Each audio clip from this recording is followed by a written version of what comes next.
kebutuhan mengenai stunting. Sebelumnya di sini ada brosur.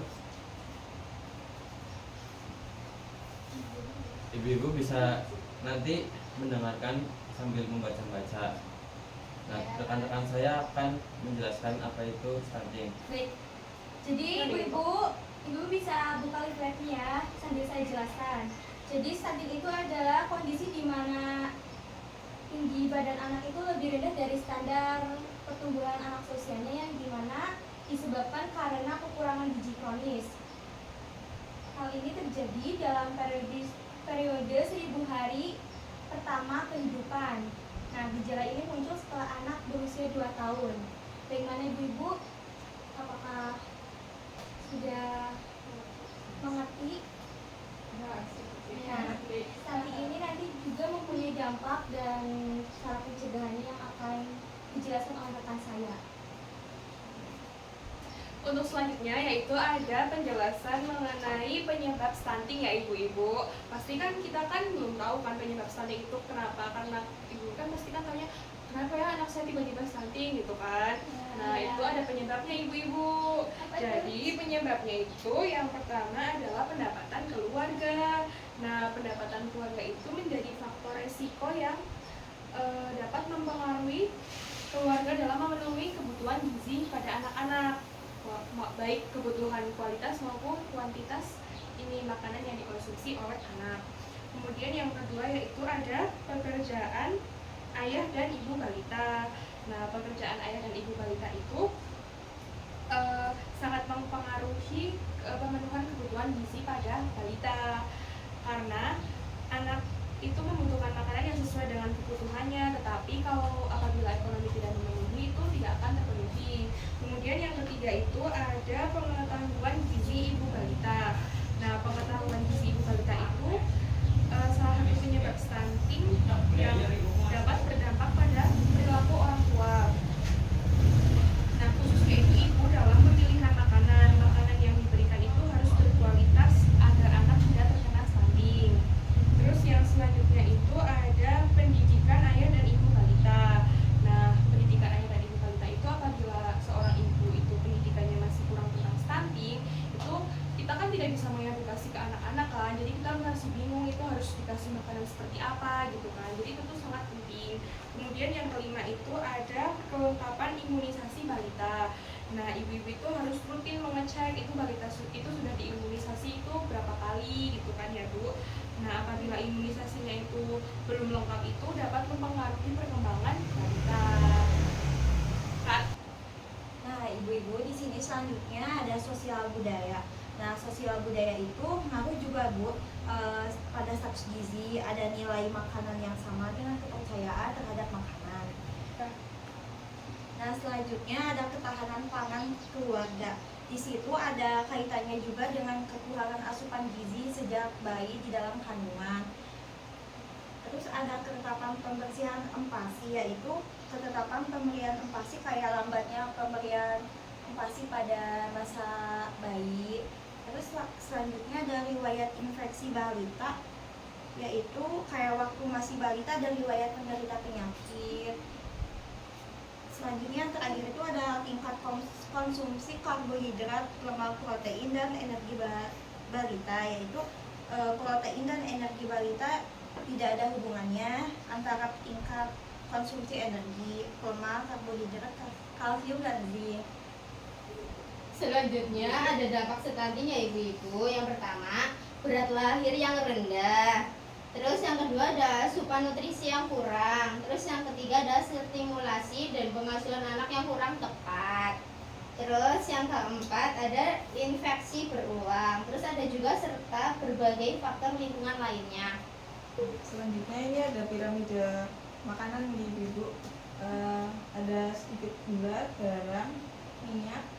Untuk gula 4 sendok makan, garam 1 sendok teh, dan minyak 5 sendok makan per hari.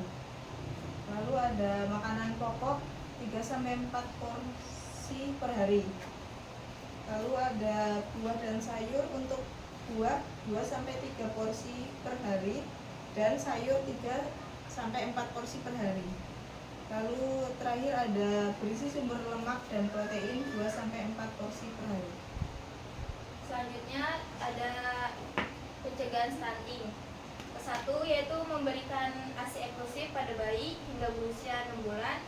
Dan yang kedua yaitu mengkonsumsi secara rutin tablet tambah darah terutama pada remaja. Dan yang ketiga yaitu memantau perkembangan anak dan membawa ke posyandu secara berkala. Dan yang keempat yaitu memberikan ASI eksklusif pada bayi hingga berusia 6 bulan. Baik Ibu-ibu, bagaimana penjelasan dari rekan-rekan saya mengenai stunting? Apakah Ibu-ibu sudah paham? Sudah. Ibu-ibu, saya mau tanya, apa itu stunting yang tadi sudah dijelaskan? Gizi buruk, Mas. Apa sih kayak gitu kan? Gizi buruk, Mas. Gizi buruk.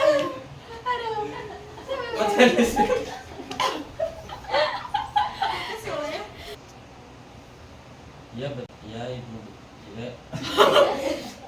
ya Ibu-ibu, betul. Stunting itu adalah keterlambatan pertumbuhan bagi anak-anak balita.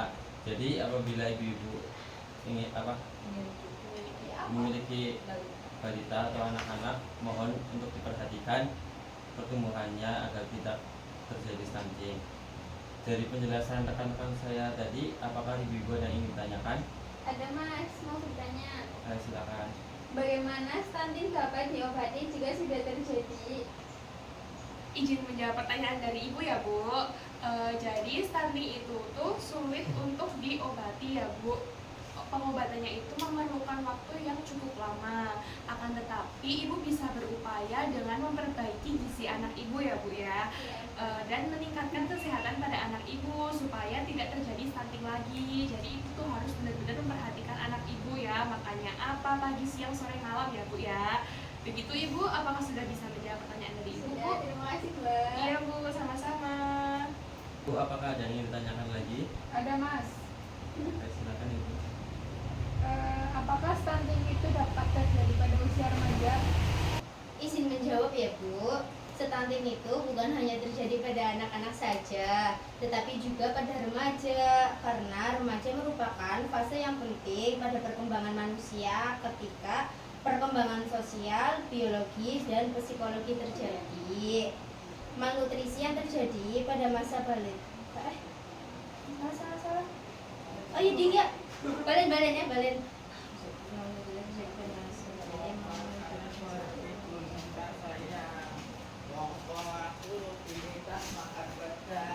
Iya.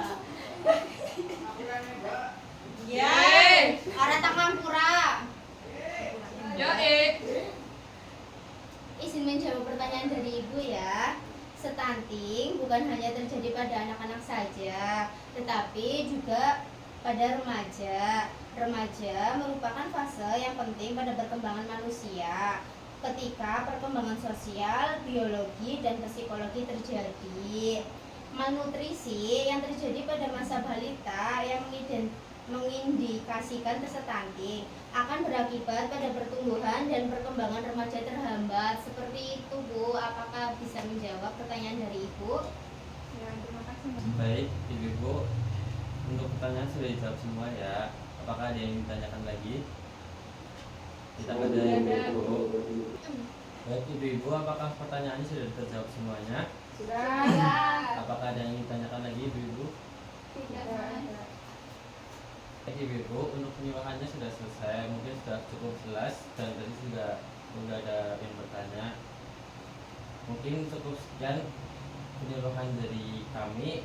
Mohon maaf bila ada kesalahan kata. Assalamualaikum warahmatullahi wabarakatuh.